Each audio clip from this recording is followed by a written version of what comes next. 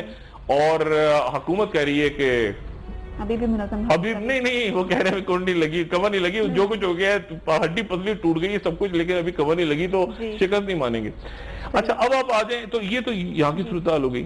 Doctor صاحب رفیق صاحب نے بولا تھا کہ دھرنے کا سانپ ابھی بھی زندہ ہے. ہاں وہ دیکھیں اس کے وہ جو بات ہے نا, وہ بات میں یہ سعد رفیق صاحب تو ایک بہت جینوئن پولیٹیکل ورکر ہیں اور مجھے یعنی اس حکومت میں جو چند اچھے لوگ ہیں نا, مطلب یہ میری ان سے کوئی ملاقات دوستیاں کوئی نہیں, لیکن میں سعد رفیق ایک اچھے, یعنی دھرنے کے دوران بھی آپ دیکھیں ان کو جو رول تھا بہت پازیٹیو, وہ ڈائیلاگ پروسیس میں انوالو تھے, وہ جا رہے تھے, وہ سعد رفیق اچھا پرفارم کرنے والے منسٹرز میں سے ہیں. ان کی وزارت میں جو کچھ ہو رہا ہے, کرپشن اگر کوئی اسکینڈل آتے ہیں اس سے ہٹ کے, مطلب وہ تو ایک سسٹم ہے, لیکن ایز اے پرسن ایک بہت اچھے آدمی ہیں, ایک بہت اچھے. اس حکومت میں جو 2-3 لوگ مجھے اچھے لگتے ہیں, میری اپنی ذاتی رائے, اس میں احسن اقبال صاحب ہیں, سافٹ آدمی ہیں, وہ ایک بات کرنا چاہتے ہیں پاکستان کا کوئی پلان آئے آگے, بہت پولیٹیکل نہیں, کوئی ٹیکنوکریٹ ٹائپ چیزیں, پڑھے لکھے آدمی, ڈیسنٹ آدمی. تو اب مسئلہ یہ ہے کہ اچھا ایاز صادق صاحب اسپیکر ہیں, اب اسپیکر ہے, اگر پتا چلا کہ 2 سال ایک اسپیکر جو ہے وہ اب اسپیکر ہے, خدا نہ کرتا اسپیکر ڈی سیٹ ہو گیا, ادھر تو چلیں وہ ڈی سیٹ ہو گئے تھے تو اس کے بعد وہ مشیر بنا دیا ان کو. اسپیکر اگر ڈی سیٹ ہو گیا پھر کیا ہوگا, تو نئے اسپیکر کا چناؤ ہوگا, یعنی عجیب صورتحال کریٹ ہو گئی. نیا اسپیکر بنے گا یا ڈپٹی اسپیکر بن جائے گا یا پتہ نہیں کیا ہوگا, مجھے علم نہیں ہے, لیکن اس کے نتیجے میں پورا کا پورا الیکشن پہلے ہی دن سے متنازع ہے. یہ میں مسلم لیگ نون کے بارے میں بات نہیں کر رہا, یہ میں پورے صوبائی حکومتیں, مرکزی حکومت. دیکھیں نا نادرا کہہ رہی ہے 93,000, یہ بھائی ایک حلقے کا کہا تو آپ نے 93,000 بتا دیے, میں آپ کو دوسرے حلقے کا بھیجوں تو آپ مجھے 1 لاکھ بتا دیں گے کہ 1 لاکھ غیر تصدیق شدہ ووٹ ہے. یہ تو دیکھیں نا سیمپل, اس کا مطلب ہے کہ آپ کا پورا سسٹم ہی فلاڈ ہوا ہے سارا کا اتنا بڑا. اور اس میں تو یہ کہتا ہوں کہ یہ جنہوں نے مینڈیٹ چرایا ہے, یہ جو لوگ بھی ملوث ہیں, یہ جعلی سیاہی خریدی گئی, لوگ بلوائے گئے, یہ کیئر ٹیکرز میں مکمکا ہوا, ان کو پکڑ کے پبلک میں, جو میں بار بار کہتا ہوں نا, پبلک میں چھتراؤ لگنی چاہیے. انہوں نے اتنا بڑا ظلم کیا ہے اس ملک کے ساتھ, اور اس کے بعد سارے کے سارے چپ کر کے بیٹھ گئے اور سب نے کہا کہ اچھا یار مجھے ایک کو لڈو مل گیا, ایک کو جلیبی مل گئی, ایک کو پکوڑا مل گیا, سب گورنمنٹ کے اندر بیٹھ گئے جا کے. اور اصل بات کیا تھی کہ آپ یار اس کو دیکھیں تو صحیح, جو نادرا نے پہلے دن سے کہا کہ جعلی سیاہی ہے, انہوں نے کہا نہیں جیت گئے یار, چلو چھوڑ دو یار اس بات کو, مٹی کو اور آگے نکلو. تو میرا خیال ہے کہ اب یہ حکومت کے لیے بھی فرض ہے کہ میاں صاحب کبھی یہ نہیں چاہیں گے کہ ان کو اچانک پتا چلے کہ ان کو مطلب اچانک دیکھیں نا, میاں صاحب ایک بڑی سیاسی جماعت کے مقبول لیڈر ہیں. اب مجھے نہیں پتا کہ ان کو وہ کیا ہوگا اگر اچانک الیکشن کمیشن یا جوڈیشل کمیشن فرض کریں یہ رپورٹ دے دے, فرض کریں کہ الیکشن جو تھے وہ متنازع تھے یا الیکشن میں ایسے ہوا یا ویسے ہوا, تو میاں صاحب پھر ایک متنازع وزیر اعظم, یعنی ایک بڑا کانسٹیٹیوشنل کرائسس کھڑا ہوگا. اس لیے اس کو بڑا سیریس لے حکومت اس کو بڑا سیریس لے ان سارے معاملات کو, جو دلائل وہ دے رہے ہیں جوڈیشل کمیشن میں دیکھیں نا تحریک انصاف کا تو کوئی اسٹیکس پہ کچھ بھی نہیں ہے. تحریک انصاف یہ کہہ رہی کہ آپ ہلکے کھلوا دیں. میں تحریک انصاف کا بھی کوئی یہاں پہ اسپوک پرسن نہیں بیٹھا, وہ بھی بونگیاں مارنے میں ان کے لوگ بھی کم نہیں ہیں. لیکن مسئلہ یہ ہے کہ انہوں نے کہا کہ 4 حلقے آپ کھول دیں. انہوں نے 4 حلقے نہیں کھولے آخر میں کھلے تو گند نکلا اندر سے, اور وہ کہہ رہے ہیں کہ ہم وہی مچھر پہلوان بنے ہوئے ہیں اور تقریریں کر رہے ہیں بڑی بڑی. جانب آتے ہیں جہاں بات کرتے ہیں ڈاکٹر ذوالفقار مرزا صاحب کی کو 3 مقدمات پہ جو ان کی ضمانت ہوئی ہے, اس حوالے سے بات کروں گی. ایک بریک لینی ہے لیکن میں صرف ایک جملہ آپ کو کہہ جاؤں کیونکہ وہ پھر بات نکلے چنتے چلے جائیں گے دوبارہ. زرداری صاحب افغانستان گئے اور افغانستان جا کے انہوں نے وہاں پہ لوگوں سے ملاقات کی ہے, بڑی اعلانیہ, لیکن ہمارے ملک کے ایک اہم حساس ادارے کے سربراہ وہ بھی خاموشی سے افغانستان گئے ہیں. انہی کے ساتھ دور تک کوئی تعلق ہی نہیں ہے. وہ تو ان کو تو کیا میں لفظ استعمال کروں, زرداری صاحب ہیں, وہ ملک کا ایک بڑا اہم اور امپورٹنٹ ترین حساس ادارہ, اس کے سربراہ افغانستان, اور وہ انٹیلیجنس شیئرنگ اور یہ سارا معاملہ جو چل رہا ہے, اسی لیے وہ چونکہ بہتر ہوا ہے نا وہاں پہ افغانستان کے ساتھ آپ کی انٹیلیجنس شیئرنگ بہت سارے معاملات بہتر ہوئے ہیں, تو اس کی وجہ سے وہ جو ٹک ہو رہی ہے نا پڑوس پہ تکلیف ہو رہی ہے کہ یار یہ کیا ہوا, وہ اس لیے زیادہ ہو رہی ہے. اور وہاں پر بھی لابیز ہیں اور باقی بھی ہیں این جی اوز, آپ کی وہ 28 این جی اوز کا بھی نام شاید آ گیا ہے, 28 وہ ان پہ بھی ہاتھ پڑنے والا ہے کمنگ ڈیز میں, لسٹیں بتا رہا ہوں نا, اور ان کو بھی فنڈنگ کے کہاں پہ رونا ہے, کہاں پہ چیخنا ہے, کہاں پہ مظاہرے کرنے ہیں, کہاں پہ کیا کرنا ہے. تو این جی اوز وغیرہ بھی آنے والے دنوں میں میرا خیال ہے یہ ضرب عضب کے اگلے مرحلے میں این جی اوز کی بھی شامت آنے والی ہے, کچھ این جی اوز کی, تمام این جی اوز کی نہیں. اور یہ انٹیلیجنس شیئرنگ کے حوالے سے وہ بھی افغانستان میں موجود ہیں. صحیح. آخری بات, غالباً حکومت نے بھیجا ہے زرداری صاحب کو. افغانستان کے لوگ, افغانستان میں میری بات ہوئی, انہوں نے کہا کہ گورنمنٹ آف پاکستان کی طرف سے بھیجا گیا ہے اور یہ بھیجا گیا زرداری صاحب کو. حکومت تجدید کر دیں گے تو وہ تجدید کر دیں گے, لیکن کہا کہ ان کی طرف سے فیسیلیٹیٹ کیا گیا ہے اور شاید آنے والے دنوں میں مزید دور حکومت کروائے, یہ ظاہر کرنے کے لیے کہ حکومت اور اپوزیشن مختلف معاملات میں ایک پیج پہ ہیں. یہ بڑی انٹرسٹنگ بات ہے. یعنی حکومت اپوزیشن کو وہ فیسیلیٹیٹ کر رہی ہے اپنے لوگوں کی جگہ آپ جا کے دورہ کریں, تو وہ دورہ جو ہے وہ غالباً حکومت نے کروایا ہے. اور حکومت آنے والے دنوں میں چائنا, ادھر ادھر عرب ممالک بھی دورے کروائے گی تاکہ یہ شو کہ ہم ایک پیج پہ ہیں, اور ڈر ان کو غالباً اسٹیبلشمنٹ سے لگ رہا ہے. یہ ہے. بریک کے بعد ناظرین ہمارے ساتھ رہیے.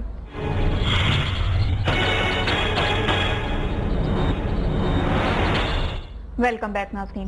ڈاکٹر صاحب سندھ کی جانب آتے ہیں اور بات کرتے ہیں ڈاکٹر ذوالفقار مرزا صاحب کے حوالے سے, تو ان کو ضمانت مل گئی, اب آگے ان کا اگلا لائحہ عمل کیا ہو سکتا ہے؟ دیکھیں یہ تو زرداری صاحب کو سوچنا ہے, یہ صرف اس کا جواب پیپلز پارٹی نہیں دے سکتی, یہ پیپلز پارٹی کا کوئی بھی آدمی اس کا جواب نہیں دے سکتا. اس کا جواب دینا ہے کیونکہ اب یہ معاملہ ذوالفقار مرزا صاحب اور زرداری صاحب کا بھی نہیں رہا, بلکہ اس میں فہمیدہ مرزا صاحب آ گئے ہیں جو کہ اسپیکر قومی اسمبلی رہی ہیں. پیپلز پارٹی کے کچھ لوگ یہ کہہ رہے ہیں کہ ذوالفقار مرزا صاحب سے آج میں نے رابطے کی کوشش کی, رابطہ نہیں ہوا, لیکن انہوں نے پیپلز پارٹی کے لوگ یہ کہہ رہے ہیں کہ ڈیل ہو گئی ہے, ذوالفقار مرزا صاحب کو مل دے دی جائے گی, پتہ نہیں کیا ہو جائے گا, یہ ہو جائے گا, وہ چلے جائیں گے. لیکن میرا خیال سے ایسا نہیں ہوگا, کیونکہ آج جو ان کی ٹون تھی ذوالفقار مرزا صاحب کی, آج جو انہوں نے گفتگو کی ہے, انہوں نے 2-3 باتیں امپورٹنٹ کی. ایک تو انہوں نے کہا کہ پھولن دیوی سے سندھ کو ہم آزاد کروائیں گے. ظاہر پھولن دیوی جب انہوں نے کہا تو ان کا اشارہ فیال تالپور صاحبہ کی طرف تھا. پھر انہوں نے کہا کہ میں اب کیا ہوگا, تو جنگ ہوگی. سندھ حکومت مکمل طور پہ پہلے تو گر گئی تھی, اب وہ زیر زمین سے بھی کوئی نیچے کی تہوں میں چلی گئی ہے. اس کی وجہ ہے کہ آپ کی مطلب کوئی نظر نہیں آئی, مطلب ایک پورا کا پورا وہ میں نے کل کہا تھا نا کہ وہ احمد شاہ عبدالی کا لشکر چلا ہے وہاں سے, محمود غزنوی کا بدین سے, اور وہ فل جناب بالکل وہ جو ہوتے ہیں نا, مجھے پتہ نہیں کیوں وہ عطا اللہ میکر صاحب کا گیٹ اپ یاد آتا ہے, وہ اس طرح ہیٹ میں اور یہ سارا وہ کرتے ہوئے جناب آئے ہیں, اور انہوں نے عدالت میں وہ گئے ہیں, اور عدالت میں اس کے بعد جو باہر انہوں نے یہ جو خطاب کر رہے ہیں پولیس کی گاڑی پہ ایکچولی کھڑے ہوئے ہیں, پولیس کی گاڑی کے اوپر کھڑے ہو کے انہوں نے خطاب کیا اور للکارا نے ایسی کی تیسی سب کی. کامل شاہ اور یہ وہ وزیر سارے پھر, کیونکہ وہ کسی میں کوئی دیکھیں نا وہ تو ان نون سے لوگ ہیں, وہ جو آئے تھے پہلے پریس کانفرنس پہلی ہوئی تھی, پھر دوسری ہوئی تھی, پھر تیسری ہوئی تھی, اور وہ بڑھتے ہی جا رہے ہیں. اب وہ ایسے وہ کہہ رہے ہیں 15 قتل کیے زرداری صاحب نے. اب 15 قتل میں سے 5 تو آگے اور بتائیں گے, کیا کیا بتائیں گے خدا جانے, کیا کیا کہاں تک. تو میرا خیال ہے وہ اس وقت ایک عجیب و غریب معاملہ ہو گیا ہے کہ کوئی بات نہیں کر رہا ذوالفقار مرزا صاحب سے, کیونکہ ذوالفقار مرزا صاحب بہت زیادہ جانتے ہیں, وہ ہی نوز ٹو مچ. ایک کسی شخصیت نے مجھے کہا کہ تھوڑی دیر پہلے ویل انفارمڈ شخصیت نے انہوں نے کہا کہ ایسا کوئی میسج سندھ گورنمنٹ کو گیا، ارادہ یہ بن رہا تھا کہ اس دن جو رات کو پولیس گئی تھی تو وہاں پہ کوئی پولیس مقابلہ شاید ہونے جا رہا تھا واقعی، اور واقعی کوئی قتل و غارت بڑی، جب فہمیدہ مرزا نے کہا تھا نا کہ یہاں پہ لاشیں گر جائیں گی، تو حقیقتاً وہ دھمکی حقیقتاً وہاں کچھ ہونے جا رہا تھا۔ اس کے بعد کوئی اہم شخصیات ریاست کی غیر سیاسی شخصیات انوالو ہوئی اور انہوں نے کہا کہ اس کو سیاسی طور پہ حل کیا جائے، ورنہ اگر یہاں پہ لاشیں گر گئیں تو صبح یہ یہاں پہ سارا جو ہے نا مطلب سندھ کو سنبھالنا مشکل ہوگا، سندھ حکومت اور گورنر راج اور یہ تو شاید چھوٹی چیزیں، اس سے اور خراب ہو جائیں معاملات اور آگ لگ جائے، کیونکہ وہاں پہ اس دن رات کو واقعی کچھ ہونے جا رہا تھا۔ اس کے بعد جو یہ پولیس ساری پہنچ گئی تھی، ایسے ہی نہیں ہو رہا تھا، یہ واقعی کوئی پلان کہیں ڈسکس ہوا تھا کہ وہاں پہ کر دیں اگر زیادہ چونچا ہوتی ہے اور قانون کے، لیکن اس کے بعد چونکہ انکاؤنٹر اور ایسے معاملات اور دونوں طرف سے فائرنگ وائرنگ کا خدشہ تھا، اس کے بعد وہ شخصیات انوالو ہوئی، یہ مجھے ایک شخصیت نے بھی تھوڑی دیر پہلے بتایا۔ تو مسئلہ یہ ہے کہ ایک تو یہ معاملہ ہو گیا، تو وہ سندھ حکومت کو کچھ نہیں سمجھ میں آ رہا کہ اگلے چند دنوں میں وہ کیا کریں گے۔ سہولت مرزا صاحب کی پھانسی 12 تاریخ کو ہونی ہے، اور ابھی آج ان کی جو اہلیہ کی طرف سے ایک اور درخواست، آخری درخواست تھی غالباً، وہ بھی آج اس کو مسترد ہو گئی ہے، اور اس میں انہوں نے کہا تھا کہ ہم وہ جو شاہد حامد تھے ان کو ہم ان کے اہل خانہ کے ساتھ کوشش کر رہے ہیں کہ کوئی ڈیل کر لیں، راضی نامہ ہو جائے، یہ ہو جائے وہ ہو جائے، اور جب تک راضی نامہ نہیں ہوتا تو آپ پوسٹ پون کریں۔ تو عدالت نے کہا یہ درخواست ہی نہیں ہوئی، 10 سال نہیں ہوگا تو 10 سال پھانسی نہیں ہوگی، تو وہ رد کر دی انہوں نے۔ وہ اسماعیل میمن جو ہیں ان کی انویسٹیگیشن شروع ہو گئی ہے اسی دوران، جو ایک صاحب کا قتل بیچ میں اور بھی ڈالا گیا تھا۔ تو سندھ کے معاملات جو ہے نا، سندھ کے معاملات خراب ہو رہے ہیں، اور ساتھ ہی وفاقی حکومت جو ہے وہ پریشان ہے اس بات پہ کہ کہیں ایسا تو نہیں ہے کہ وہ جو بات سعد رفیق صاحب نے کی ان کو خدشہ ہو، اور وہ بات جاوید ہاشمی صاحب جو بات کر رہے ہیں اس پہ حکومتی شخص، کچھ لوگ یہ کہہ رہے ہیں کہ جاوید ہاشمی صاحب کو حکومت نے کہا کہ آپ کھل کے بات کریں، ہم کھل کے بات نہیں کر سکتے، کہ کیا واقعی اسٹیبلشمنٹ ابھی بھی ہمارے پیچھے لگی ہوئی ہے؟ اسٹیبلشمنٹ اپنا کام کر رہی ہے بظاہر، اگر وہ پیچھے لگی ہوگی تو ہمیں تو نہیں نظر آئے گی، لیکن حکومت کو غالباً یہ خدشہ ہے کہ اسٹیبلشمنٹ ابھی پیچھے لگی ہوئی ہے۔ سعد رفیق صاحب نے کہا نا کہ وہ دھرنے کا سانپ زندہ ہے، اور انہوں نے کہا کہ جنرل پاشا، جنرل ظہیر وہ ایکٹیو تھے، سپورٹ کر رہے تھے، مجھے کال نہیں۔ یہ دیکھیں، میں ابھی سے بات نہیں کرنا چاہ رہا، میں ابھی اس کے اوپر تھوڑے دن بعد میں اس کے اوپر آپ کو بتاؤں گا کہ ان دنوں کیا ہو رہا تھا۔ میں کہتا ہوں میں نے پہلے بھی کہا کہ دھرنے کے ہر دن کے اوپر ایک کہانی لکھی جا سکتی ہے، کس دن کیا ہوا، کیسے ہوا، کیا ہوا، لیکن ابھی شاید وہ وقت مناسب نہیں ہے۔ لیکن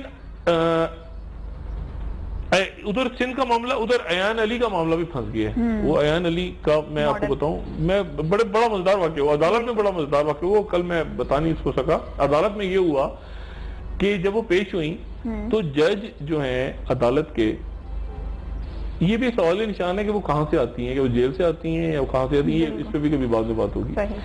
وہ بہت کچھ بتا چکی ہیں، وہ اتنا کچھ بتا چکی ہیں کہ میرا خیال ہے کہ وہ وہم و گمان میں بھی نہیں ہے لوگوں کے کہ وہ کتنا کچھ بیان کر چکی ہیں، وہ بہت کچھ بیان کر چکی ہیں۔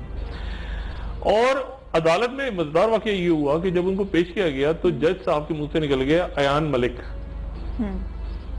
اب یا تو پتہ نہیں، جیسے میرے منہ سے سلپ ہوتا ہے تو ویسے جج صاحب کے منہ سے سلپ ہو گیا، پتہ نہیں کیا ہوا۔ تو اس کے اوپر ایان علی نے فوراً اعتراض کیا کہ میرا نام ایان علی ہے، ایان ملک۔ تو انہوں نے کہا کہ وہ سلپ آف ٹنگ جیسے میری ہو جاتی ہے اکثر، ایان ملک نکل آتا ہے منہ سے due to unknown reasons, بعض دفعہ وہ جج صاحب کے منہ سے بھی ایان ملک نکل گیا۔ تو وہاں پہ عدالت میں اس کو انہوں نے، جج صاحب نے بھی تصحیح کی، جیسے میں تصحیح کر لیتا ہوں فوری طور پہ، اور پھر اس کے بعد وہ معاملہ آگے بڑھا۔ تو وہ بتاتی جا رہی ہیں، کھیل کھلتے جا رہے ہیں، اس میں ہاؤسنگ اسکیم کے بڑے پاکستان کے وہ نام آ رہے ہیں، باقی اور لوگ آتے ہیں، چلتا جا رہا ہے معاملہ۔ اب وہ منی لانڈرنگ کا معاملہ ہو گیا، اب اس میں اچھا وہ جس ٹیم نے، وہ 2 نمبر ٹیم بنی تھی نا، وہ جو کسٹم کی جو خوش ہو گئے تھے سارے، وہ دوسری جو ٹیم ہے انٹیلیجنس کی پراپر، وہ آ کے اور وہ اپنا کام شروع کرے گی۔ ان کے پاس سارا ڈیٹا ہے، یہ سارے وہ آئی فون بھی ہے، وہ سب ریکارڈ سارا ان کے پاس ہے۔ لیکن یہ ہے کہ ایان علی، جو میں بار بار کہہ رہا ہوں نا کہ تصور سے زیادہ بتا چکی ہیں، تصور لوگوں تصور بھی نہیں کہ انہوں نے کتنے بڑے نام لے دیے ہیں، بڑے انہوں نے نام لے دیے ہیں، اور ان کو وہ جو اتنی ریلیکس نظر آتی ہے نا تو لوگ سوچتے ہوں گے کہ یہ کیوں ان کی تو جان کو خطرہ ہونا چاہیے. نہیں, ان کو پراپر بہت زبردست قسم کا تحفظ دیا ہوا ہے, کیونکہ ان کی جان کو خطرہ تو ہے لیکن وہ جو ایک ہوتا ہے نا کہ آپ کو نظر نہیں آتا, ایک خاموش سیکیورٹی چاروں طرف سے پرووائڈ کی جاتی ہے عدالت میں کہ ان کو کوئی ہٹ نہ کر دے, کیونکہ بیچ میں یہ رپورٹس آپ کو یاد ہے میں نے بہت پہلے بھی کہا تھا کہ ایان علی کی جان کو خطرہ ہے. بالکل. تو اب آ جائیں سندھ پہ. صحیح ڈاکٹر صاحب, سندھ میں پھر حکومت اور پھر ذوالفقار مرزا اور پھر منی لانڈرنگ, اب آگے کیا ہوگا؟ نہیں دیکھیں, اب 13 تاریخ کو جو APC ہو رہی ہے نا اس میں دیکھیں ایک تو میاں نواز شریف صاحب جو ہیں وہ اب زرداری صاحب اور وہ ایک دونوں میں تاثر جا رہا ہے کہ یار وہ جو بات تھی نا کہ یہ ایسا تو نہیں کہ اسٹیبلشمنٹ وہی ہم مطلب کیا کریں, وہ اسٹیبلشمنٹ ادھر سے وہ جیسے سعد رفیع صاحب نے کہا کہ وہی ڈرامہ چل رہا ہے الیکشن ٹریبیونل والا, انہوں نے ایکچولی عدلیہ کے اوپر دیکھیں نا الیکشن ٹریبیونل تو الیکشن ٹریبیونل ہے لیکن انہوں نے اس کے اوپر ڈاؤٹ کر دیا. اب سپریم کورٹ کے اندر کیسے معاملہ جاتا ہے تو وہ مسلم لیگ کے ذہن میں ہے کہ اسٹیبلشمنٹ پیچھے لگی ہے, زرداری صاحب کے بھی ذہن میں ہے, اور نہیں بھی ذہن میں ہوگا تو کہیں گے کہ یار آؤ اور مجھے کرو, میرے ساتھ ہیلپ می آؤٹ. ادھر سے MQM بھی ساتھ ہے. تو وہ میرے خیال سے اب آنے والے دنوں میں جو ہونے جا رہا ہے نا ایک بہت بڑا دنگل, اب دیکھ لیں, میں آپ کو بات کرتا ہوں اس کی تیاریاں سب بندی ہو رہی ہے. یہ خاموشی, یہ پاز آ گیا تھا جو ثانیہ ہوا نا بیچ میں, اس کی وجہ سے پاز آ گیا تھا. اب پھر میرے خیال سے سندھ اب کیا ہوگا اس حوالے سے مزید بات کریں گے, لیکن ایک بریک کے بعد ہمارے ساتھ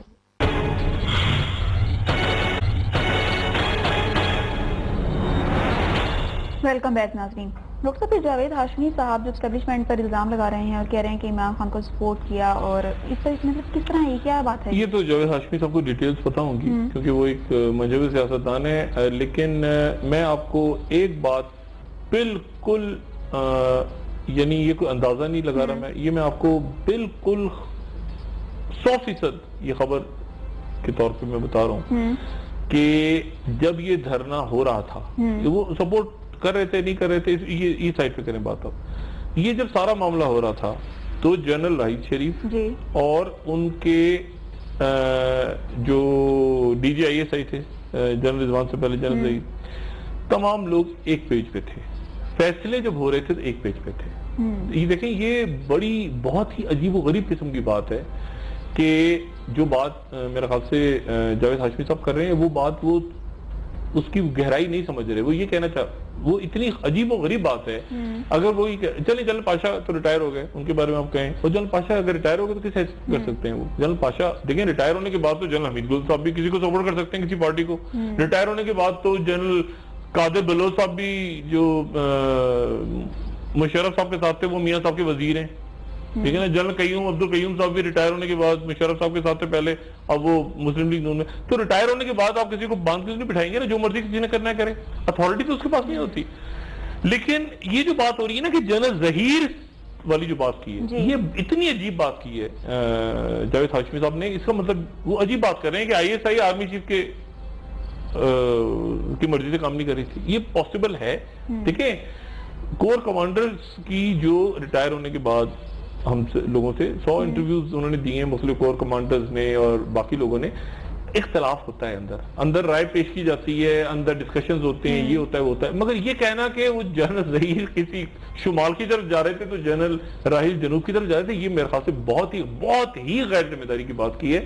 اور جاوید ہاشمی صاحب کو میرے خیال سے انتہائی یعنی سینئر پولیٹیشین ہے, بہت ہی سوچ سمجھ کے آپ کے ریاستی ادارے ہیں. یعنی آپ یہ کیا, یعنی آپ کہنا چاہ رہے ہیں کہ ISI کچھ اور تھی تو آرمی چیف کچھ اور تھے؟ یہ عجیب و غریب بات ہے. اب میں کہوں کہ جنرل رضوان کچھ اور ہیں اور جنرل راحیل کچھ اور ہیں, کوئی بات نہیں بنتی. تو مجھے تو بہت زیادہ میرے لیے حیران کن بات ہے. یہ میں بالکل آپ کو باوثوق یعنی اپنی سورسز سے جب میں نے یہ انٹرویو سنا تو میں نے پوچھا, سوال ہی پیدا نہیں ہوتا. اختلاف ہو سکتا ہے, مختلف باتوں پہ رائے پیش ہو سکتی ہے, مگر یہ کہ وہ الگ کچھ کر رہے تھے, یہ کچھ اور کر رہے تھے, ان کو پتہ نہیں تھا. دیکھیں رات کو میٹنگ ہوئی تھی نا, جو میٹنگ ہوئی تھی رات کو طاہر القادری صاحب کی اور عمران خان کی, تو DGISI بیٹھے تھے نا آرمی چیف کے ساتھ جب وہ ثالثی کا کردار ادا کرنے والی ہوا. اور جو ٹویٹ آیا تھا وہ کس کا آیا تھا؟ وہ ISPR کا آیا تھا, جنرل عاصم باجوہ کا آیا تھا. تو یہ ایک پیج پہ اختلاف ہوا ہوگا, اندر ہوتے ہوں گے اختلاف, لیکن یہ کہنا کہ وہ کچھ اور کر رہے تھے, یہ کچھ اور کر رہے تھے, میرے خیال سے جاوید ہاشمی صاحب نے زیادتی کی ہے اور ان کو رجوع کرنا چاہیے اپنی بات. ڈاکٹر صاحب سندھ کی جانب آتے ہیں تو وہاں پر جو اختلافات ہیں, سندھ کہاں جا رہا ہے پھر اس ٹائم؟ سندھ میں تو جی دیکھیں وہ لسٹیں وسٹیں تیار ہیں ساری, سب کچھ تیار پڑا ہے بالکل, جو ہے نا بس وہ بٹن دبنے کی دیر ہے, سور پھونکنی ہے کسی نے اور وہ تڑ کر کے کام شروع ہو جانا ہے. اور اس کی وجہ یہ ہے کہ دیکھیں یہ بات سندھ حکومت کی نہیں ہے, یہ بات ہے جو ظلم ہوا ہے پچھلے چند سالوں میں, اور جو یعنی اس کو آپ چھوڑ دیں کہ ایم کیو ایم ہے یا پیپلز پارٹی ہے, جو بھی ہے, جو سندھ میں ہوا ہے, آپ تصور کریں یہ بالکل ایسا ہی ہے کہ آپ چند لوگوں کو ہاتھ پیر باندھ کے اور پنجرے میں ڈال دیں جہاں درندے بیٹھے ہوں, یہ درندوں میں ڈال دیں اور آپ کہیں گے یہ درندے جو ہیں یہ تمہاری حفاظت کریں گے. یہ بالکل یہ صورتحال بنی ہے. یعنی سندھ کو چڑیا گھر چلا رہا ہے, ایکچولی چڑیا گھر کے حوالے کیا ہوا ہے سندھ کو پچھلے کئی سالوں سے, اور اس میں کبھی بطخ جو ہے وہ مرغابی بن جاتی ہے, وہ ادھر سے آپریشن میں چلے جاتے ہیں, کوئی ادھر بن جاتا ہے, کوئی یہ ہو جاتا ہے. تو یہ ڈرامے سندھ, یہ بات یہ صوبے کی بات ہے, ایک بات. دوسری بات یہ ہے کہ سندھ میں بار بار کراچی کے حوالے سے اور پورے ملک میں, لیکن کراچی کے حوالے سے میں پہلے بھی بات کر چکا ہوں کہ کراچی از دا بیٹل فار پاکستان. بالکل کراچی پاکستان کی, کراچی میں جو بھی کچھ ہو رہا ہے نا وہ پاکستان کی جنگ ہے. اور میں اس دن کہہ گیا یہ کے فار کے اور کے تیسرا کے کابل اور کشمیر اور کراچی, اور یہ کوئی کنسپیریسی تھیوری نہیں, حقیقت ہے, یہ حقیقت باتیں ایسی ہو رہی ہیں. اور چلیں اگر میری بات کسی کو کنسپیریسی تھیوری لگ رہی ہو آج سے ایک مہینہ پہلے جو میں کہہ رہا تھا, تو اب تو آئی اسپیئر کا بھی ٹویٹ آ گیا نا, انہوں نے بھی بات کی ہے اپنی پریس ریلیز میں کہ را انوالو, باقی کھل کے بات کی ہے را نے. اس طرح بات کبھی بھی آج تک نہیں ہوئی, کھل کے. پاکستان بڑا محتاط رہتا ہے, اور انڈیا میں تو بیٹھے بیٹھے وہ بک کرتے رہتے ہیں نا ہر چیز میں. آئی ایس آئی نے کر دیا, یہ کر دیا, وہ کر دیا, زلزلہ آ گیا نیپال میں تو اس میں بھی آئی ایس آئی ہے, تو یہ نہیں کرو, مطلب ان کو تو ان کی تو مت ماری ہوئی ہے. لیکن ہمارے یہاں بڑے محتاط انداز میں بات ہوتے ہیں. آج تک کبھی اس طرح کھل کے بلوچستان اور باقی جگہوں پہ ہمارے لوگوں نے بات نہیں کی, لیکن پہلی دفعہ ایسی صورتحال کریٹ ہوئی ہے کہ انہوں نے کھل کے بات کی ہے کہ را جو ہے وہ انوالو ہے پاکستان کے اندر اپنے, اور سب سے زیادہ انوالومنٹ ان کی جو نظر آ رہی ہے بلوچستان کے جینوئن مسئلے بھی ہیں, وہ الگ کر دیں, جینوئن مسئلے, مسنگ پرسنز, ان کے حقوق, وہ الگ ہیں, لیکن را کا بھی کھیل چل رہا ہے اور کراچی میں بھی چل رہا ہے. سیاست کو آپ الگ کریں, کراچی میں بہت میسو چل رہا ہے. اور آپ دیکھیں کہ پاکستان سے روپیہ انڈیا جا رہا ہے, یہ عجیب و غریب بات ہے, جو میں کہتا ہوں اکنامک ٹیررزم. یعنی پاکستان سے پیسہ انڈیا, پاکستان سے سمجھ سکتے ہیں کہ جی پیسہ خلیجی ممالک میں چلیں لوٹ پھوٹ کے لے گئے, انڈیا پیسہ کیسے جا رہا ہے پاکستان سے؟ پاکستان کا پیسہ وہ گھوم کے آپ کیچ کرتے ہیں تو پتہ انڈیا میں لینڈ ہو گیا پاکستان کا پیسہ.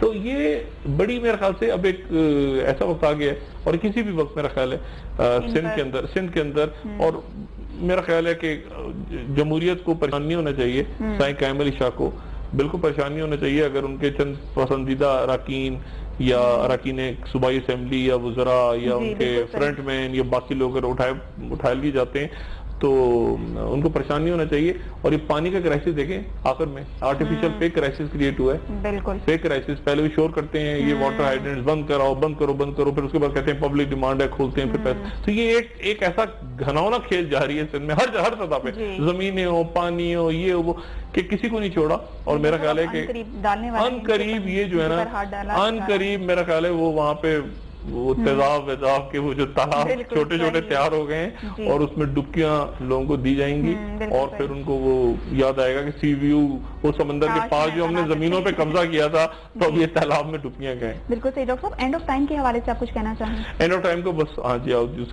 کا چھٹا ایپیسوڈ, چھٹا چیپٹر آج, اور اس میں تھوڑا سا میں ہمیشہ کہتا ہوں کہ سیاست اپنی جگہ ہے, وہ اصل چیز ہے جس میں وہ کر رہا ہوں. آج جو ہے نا وہ کرنٹ حالات جو ہے نا, جو موجودہ حالات ہیں, آج موجودہ حالات بتانا بڑا ضروری تھے لوگوں کو. کچھ لوگوں کو شاید اس کو سمجھنا مشکل ہو, لیکن اس کو سمجھیں ضرور جو میں بات کہہ رہا ہوں.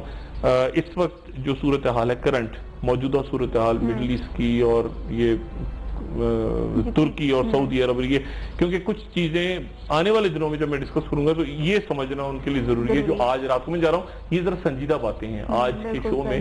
ویسے تو سارے ہی سنجیدہ بہت ٹاپکس ہیں, لیکن یہ جو انالیسس ہے آج رات والا میرے خیال سے بہت امپورٹنٹ ہے, تاکہ جو بڑی علامتیں آنے والی ہیں ان سے پہلے جو سٹیج سج رہے ہیں ان کو سمجھیں تھوڑا سا کہ میں بٹوین دا لائنز کیا بات کر رہا ہوں, تو پھر وہ آگے بات سمجھنا آسان ہوگا. بالکل صحیح. تو انشاءاللہ 10 بجے انشاءاللہ تعالیٰ. ڈاکٹر صاحب آپ کا شکریہ. ناظرین آپ کا بھی شکریہ. مجھے اجازت دیجیے, اپنے فیڈ بیک سے ضرور آگاہ کیجیے گا. ڈاکٹر صاحب آپ کچھ میسج دینا چاہیں؟ اپنا دوستوں رشتہ داروں گرد و نواح کے لوگوں کا سب خیال رکھیے گا, اور اینڈ آف ٹائم کے حوالے سے آپ ٹویٹر پہ, فیس بک پیج پہ جیسے بھی آپ اپنا فیڈ بیک دیں. میں ہر فیس بک پہ بھی جو آپ کے کمنٹس آتے ہیں ان کو بھی خود پڑھتا ہوں, اور ٹویٹر پہ بھی خود پڑھتا ہوں, کوئی اور نہیں پڑھتا, میں خود ذاتی طور پہ پڑھتا ہوں, میں ذاتی طور پہ ہی جواب دیتا ہوں. فیک اکاؤنٹس ادھر ادھر بہت سارے کریٹ کر دیے ہیں لوگوں نے, لیکن جو میرا اکاؤنٹ ہے وہ سب کو پتا ہے کون سا ہے. میں خود پڑھ کے سب کو خود جواب دیتا ہوں. آپ کے فیڈ بیک کا مجھے انتظار رہے گا. 10 بجے رات کو انشاءاللہ اینڈ آف ٹائم کے 6 چیپٹر کے ساتھ پھر ملاقات ہوگی.